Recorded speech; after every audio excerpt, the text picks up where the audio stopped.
Lacasse, and welcome to Book 101 Review. Book 101 is all about the books that are read for the last 40 years. And today I have my special guest. He is a mega yacht builder in America, no other than Dr. John Lacasse. Hi, Welcome to Book 101, Dr. John, and can you please introduce more about yourself? thank you. I'm a doctor, like you say. I'm a PhD, actually, a research scientist, and that came after the fact. But what we're going to talk about today is my time in the yacht business. That was many years ago, but it turned out to be pretty productive. Um, Yeah. it was. I'm an old man now. I'm 80, 83 years old. I've had several careers, but one of the most exciting ones was to build big yachts. And Yes. I built them by mistake, actually, because I didn't plan to do that. But that's what happened. When I got in the business of selling boats, we decided to build boats, and they were 50 feet long, little guys. Uh, but I had a guy walk in one, and they were out of fiberglass because that's when Taiwan was importing a lot of fiberglass boats, and we kind of wanted to compete with them in the domestic market. So we started building a boat called Pacific 50. I built one of those for Bill Boeing, the Boeing Aircraft Company. I built one for Franco Rico. Frank owned the Ala Moana Shopping Center in Honolulu and about 17 or 18 other shopping centers around the world. And we had a pretty good run there. But a man walked into my office one day and he had a set of plans under his arm. And he wanted me to build his boat for him. It was sort of his plan. And he said, I want to have it out of steel. And I didn't know anything about steel. So I said, well, I don't build out of steel, but I tell you what I'll do. I'll look around, see if I can help you out. So I took his plans and I went down to a Navy contractor in Tacoma called Tacoma Boat. And they built frigates and cruisers for the Navy. And frigates and cruisers are 450 feet long. They're pretty big ships. But I thought they might want to build one of these little guys just, for the good of the order. So I went down and met the shop superintendent, walked in. He was he looked like he'd been a shipyard worker for 50 years. He had cigarette burns on his hands, and his pants looked like they hadn't been cleaned in 3.5 years. I mean, he was a worker bee, and he was damn good at what he did, and he was very courteous as well. So he asked me to roll out my plans, and I did. And his immediate response was, "I can't build that." And I said, "Why not?" He said, "It's too small. We don't build that size boat." And behind him on the wall was a picture of a frigate, a Navy frigate, and maybe a cruiser or two. And so I just spontaneously said, well, if I build one of those and I point it to the wall and I paint it white, would you call it a yacht? And he said, I don't care what you call it as long as the check's clear. And I thought, well, all right, now we're just talking about context. This guy's willing to build a yacht in steel off a Navy platform. So we shook hands and left, and I went back to my office and I started to think about what this guy told me. And I thought, if I've got a Navy contractor who's willing to do that, all I need is a customer. And then we can work out the details. Uh, and so I just took it forward. I reacted. I didn't even plan it. I took it forward. I talked to people I knew in the industry. One of the companies was Walter Dorman Teague. And Walter Dorman Teague built interiors. They designed and built interiors for Boeing airplanes. And then I got a hold of a company called Delta Marine. And Delta Marine was a big constructor of yachts, and they know how to do interiors that were not military grade. They were more yacht grade. And so what happened there was by sheer accident, I got together a group of people who liked the idea, and then I needed a buyer, at least someone to believe they were a buyer. So I called a Mhm. friend of mine who was his name was Ron Rivet, and he was the co-founder and chairman of Super 8 Motels, and he was putting up a motel about every 72 hours.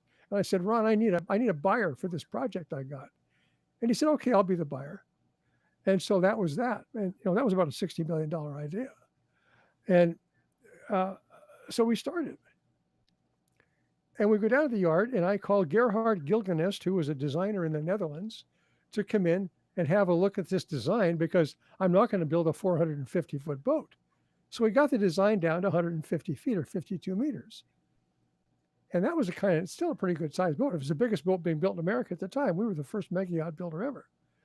And so we got the thing designed, took it to the shipyard, and at the same time, the Navy pulls into the yard with the Haze, which is an acoustic ship.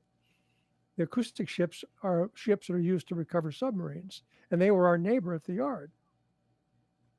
So we start the project, and uh, a lot of people became interested. Chuck Piggott of Packard Corporation came down to see us, and I thought, well, these guys built Sherman tanks and Packard trucks. I mean, this is serious stuff. We're all of a sudden running with the big boys. So we decided to go to the yard. We decided to go to the Miami Boat Show with our little project, and we'd never been to the show as a new builder. So we bought 25 feet of square space at the Miami or at the Fort Lauderdale Boat Show, and we we got a bunch of stuff from Teague, and we got some stuff from Delta, and we got the plans, and we got essentially gave ourselves permission to go down to the show and pretend like we're big time boat builders. On the way out of town, I stopped by the shipyard. I said, we need something to show people, a video of some kind that we can show people about this yacht we're going to build. And the yard guy said, we don't have anything, but here's something we use. Take this with you. So I take the video with me and I don't even look at it. And we take off to the airport and go to the show. When we're setting up the show, now it's the opening. We have models of Delta boats because of the interior. We have promotion of Walter Dorman Teague. I have a drawing of my Darth Vader run boat, 150 feet. And as the show opens, I put this video in the television set and start to play it in the VCR. Well, the video turns out to be deck gun trials for the Navy. So instead of showing yachts, what we're showing is cannons going off on the deck with brass rolling down the side. And we're telling people this is going to be their new yacht. Well, what I found out instantly, emotionally, was that the people who were looking at that were dazzled by the whole idea of having a yacht that was quality of Navy and built by a Navy contractor and was suitable for going to war. That was a really cool deal, they thought in their mind. I sold 2 yachts that day. We sold 2 construction jobs in one day at 150 feet apiece. We were the biggest thing in the show at that point. And we were then the darling of the industry. So now we're in the big time yacht business and we don't know what the hell we're doing, except that we think we can, and we put it together. Sam Puglia comes along, who was a furniture builder from North Carolina, and he decides to take a chance and he becomes our first buyer. And Sam then luckily had a lot of money, and we start to build. While we're with the Navy, we learn all kinds of cool things about what the Navy does with their boats. And while we're building our boat, we find out that there's a lot of protection devices that we can learn and use from the Navy so that they can protect themselves from piracy. So then we became another generation of people that contacted yachters about how to protect themselves from high seas piracy. And those became very creative. We found out how to process raw gas into diesel in the fire pump. So when somebody came alongside, we could spray them with this stuff and set them on fire. We found out that we could electrify our deck rails. So if somebody tried to come over the side, we could electrocute them before they came in with their guns. We found out that we could take bulkheads and turn them into silhouettes of AR-15 rifles. So we did all that stuff, and we were just winning and didn't really know why. We were doing really well, and so a big company in Florida found out what we were doing, and they were a roll up investment banking company, and they had purchased two boat companies. They purchased Stryker and Berger, which were two relatively well known companies. Well, uh, they what I found out later after the fact was that the Navy was supporting this whole new investment banking roll-up operation. They were taking money from the Navy ship construction rebuild, and they were using it and siphoning some of it off, in the Navy's opinion, to build their yachts, and the Navy wasn't getting his money's worth. So the contract officer came over from the Navy and said, what are you doing? They put the hammer down, and the Navy came in the following day and they took the Hayes out of there, and that forced the yard to lay off 360 employees. So now I'm looking through the fence. I read about myself in the Seattle Times the following day that my yard has been closed down. I'm out of business, essentially. I don't have any, and nobody's working. Um, so I went to Sam and I said, Sam, here's what happened. Luckily, he didn't have any humor, but he also had capacity. So he decided that he would subcontract back into the yard, rehire all the people, open up a new company inside the yard, bypass everything else, and go into the business. And that's what we did. All of a sudden we stepped away from the Navy and yet went in and used all their Navy material and started to turn frigates into yachts. We had two contracts. We kept going. Uh, and that's really how it happened. It happened by reaction and by chance. Um, and we did find out that we were well respected in the industry. We built some nice boats, and we ended up acquiring Stryker and Berger in the same time, because that acquisition was there, and everything finally collapsed eventually, like all companies do. But the experience was amazing, and uh, I don't know to this day if it's ever been done anywhere else. I don't know if anyone ever actually ended up building yachts on a Navy platform, but I think we were the ones that did it, and we succeeded. And the the boat came off as Samantha Lynn. It's now the Sea Falcon 3. It's out there. You can look it up, Sea Falcon 3. Uh, and it's 52 meters long. Cool looking boat. And yeah. So that's that part of the story anyway. That's how we did it. It's a little bit, uh, well, it's convoluted, I guess, but we were just struggling to get along, and we succeeded. And the local newspapers in Miami, they couldn't believe it. They came down with the hot lights, and they wanted to interview us because who'd ever done this before? What we what I found out finally in the final analysis was that people in my whole industry was that people of extreme wealth are no different than anybody else. Uh, the I can have customers. I mean, I would have Bill Boeing come in my office and want to know if I've made the coffee, or I could have Harry C. of the Seas Candy Company. He came in. He wanted to buy a boat, you know, and his two Rhodesian Ridgebacks ate my shoes, and we laughed over that. Then we ended up playing cribbage together. They were just ordinary people, but they loved their leisure time and they loved boating. And of course, around here in the Pacific Northwest, boating's a big deal. Everybody wants to go boating. So I became uh, sort of the morning coffee guy for people of extreme wealth who who felt safe in the office, I guess, and were willing to take risks. And I think we're seeing that same thing today in some of the extreme wealth out of the technology business. And sometimes we don't like these guys, or we think they're too pushy or aggressive, but they uh, they are responsible for a whole lot of growth just by accident, sometimes just on a whim. And that's what happened to us. I grew into an industry because I had surrounded by people with money, and they were willing to take the risk, and I took it with them, in a sense, in that I I, I didn't have any money in it, but I had my ass in the deal. So that's how it turned out. And we ended up doing a lot of different projects for people, and some of them were good, and some of them didn't work out too well.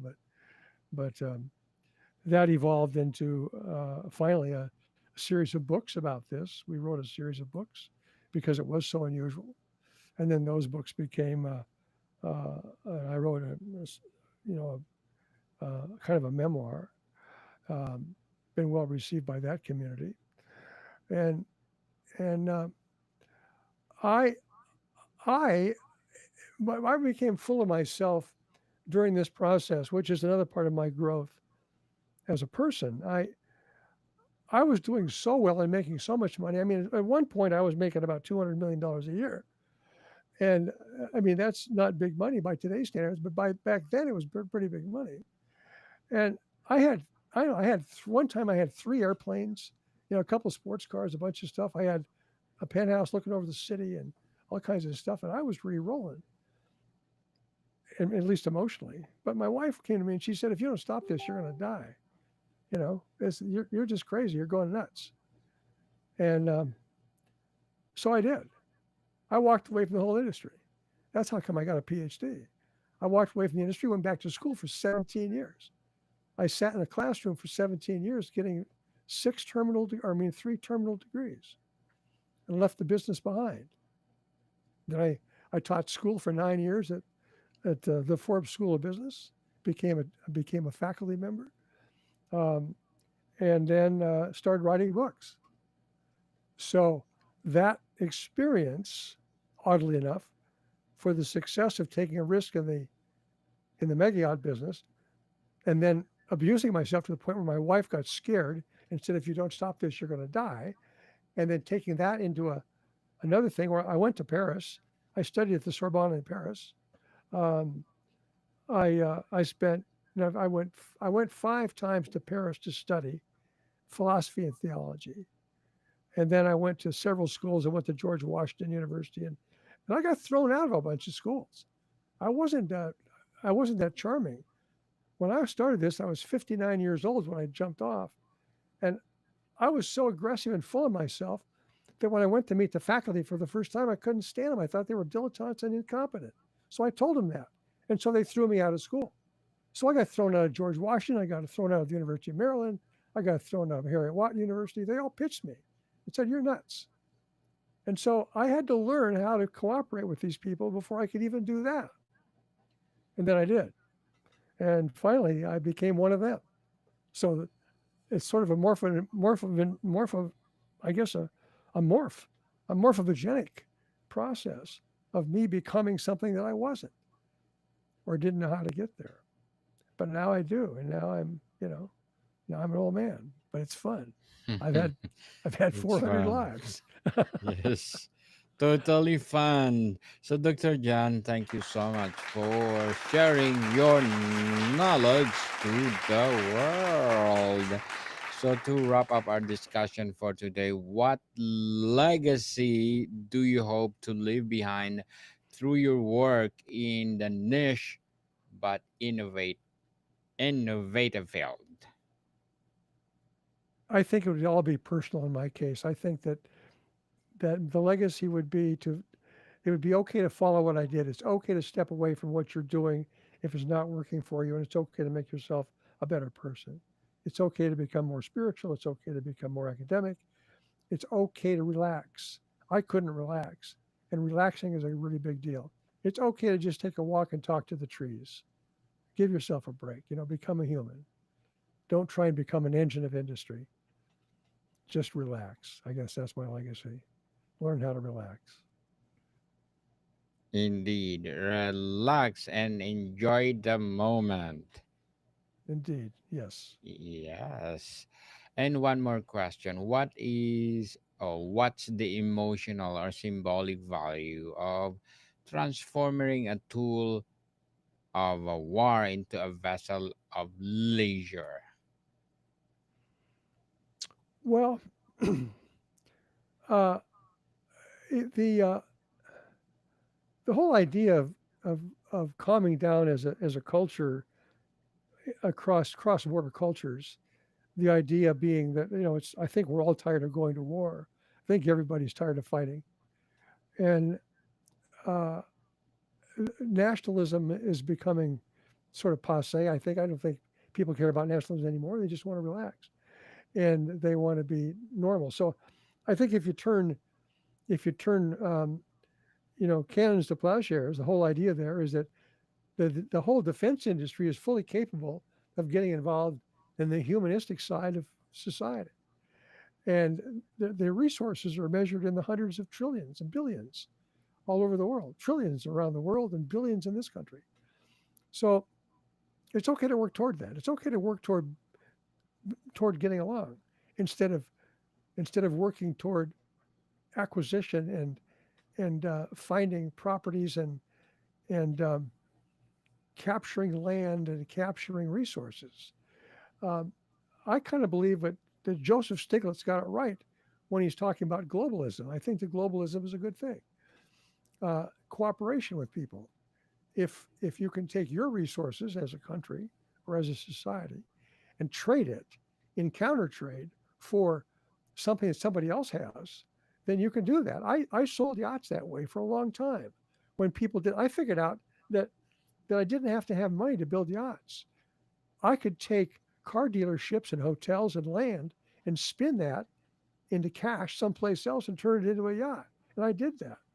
They called me the kingdom of counter trade. And I did everything I could do off off the balance sheet. If you didn't have money, what have you got? I noticed that the USS United States is in the news recently because they're going to turn it into a reef off of somewhere in the Gulf Coast. Well, I represented that boat at one point as a trade, and there's stuff like that. I represented uh, the largest subdivision out of New Orleans to turn into recreational property. So I guess what I'm saying is that there are no boundaries. There are just no boundaries. Creativity is the most important thing you can do. Decide what you've got and then resource it and put it out there. And don't be afraid to call for the question. And don't be afraid to be embarrassed. Don't be afraid to be thought a fool because nobody cares anyway. Just push it forward. Yes. Totally agree with you, Dr. John. Don't care how people say about you. Go, go, go. So, Dr. John, thank you so much for being part on Book 101 Review and sharing your knowledge to the world. So, can you please invite our listeners to support whatever projects that you have right now? I guess my biggest project, thank you for asking, is books. I have a series of books. Deal's Danger Destiny is the first one. Floppy Feathers is the next one. And The Hunters is the third one, followed by The Game. Great Yes. books. They're everywhere. And Yes. that's how these stories can develop. Thank Yes, you. people. Yes, people. Let's support Dr. John Lacasse because if you support him, more and more and more empowering books, more and more empowering projects to come. So, Dr. John, thank you so much for your time. Thank you. More to come, people. See you soon.